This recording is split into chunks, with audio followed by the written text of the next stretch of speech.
Have you ever felt your chest tighten when he doesn't text you back? Or you replay conversations in your head, wondering if you said something or did something wrong? You're not crazy, but you might be anxiously attached.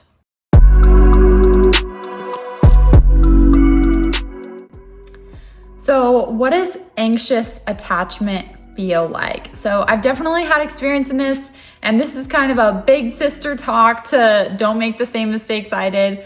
But I was constantly, this is the fact too, that I was stuck in a toxic loop with toxic men, and I didn't love myself enough and respect myself enough to focus on myself and move on.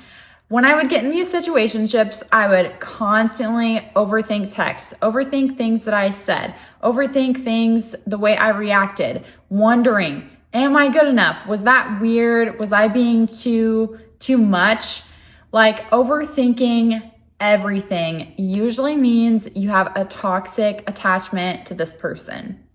It's not that you're needy, it's that your nervous system feels unsafe.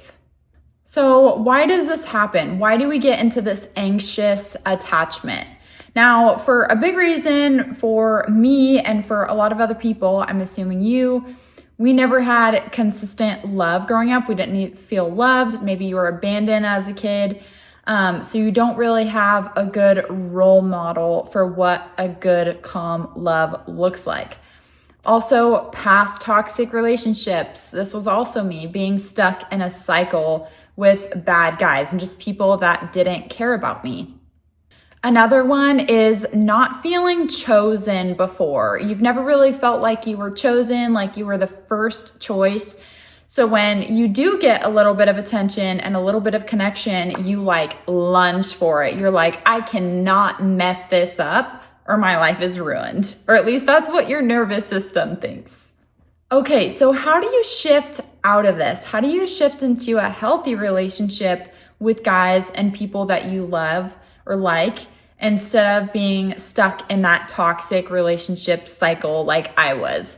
So number one is like self-soothing. Like, you want to build your confidence. Before you double text that person, before you check in, be like, hey, do we still have a date this Saturday? Let him reach out. Let them reach out first, and kind of just before you do it, like don't text them, just kind of self-soothe. So take that as a reminder of, okay, I'm thinking about this person. I'm anxious about this weekend. If we're still hanging out, I'm wondering if they like me still. Self-soothe. Do something you love.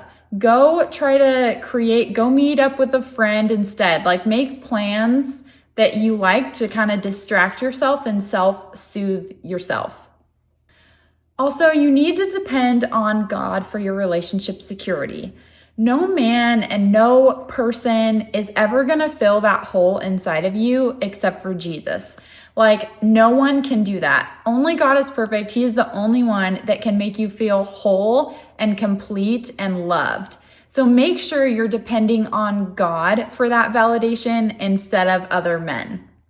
Also, try to build a life outside of him. I know a lot of times, especially me, whenever we get this crush, we end up dreaming about our future lives together with this person. We kind of change our whole life and like try to include them. And we're so attached to this person now, or at least I would get super quickly attached, that I would fantasize about everything, about having this person in my life. When really you need to be happy without that person. You have to build a life for you and that you love. And that's Christ-centered, not around this other person. Your peace should not depend on a notification from someone else. If you're tired of feeling anxious in love, you're not broken. We are healing that here. Subscribe to grow in confidence, faith, and healthy love.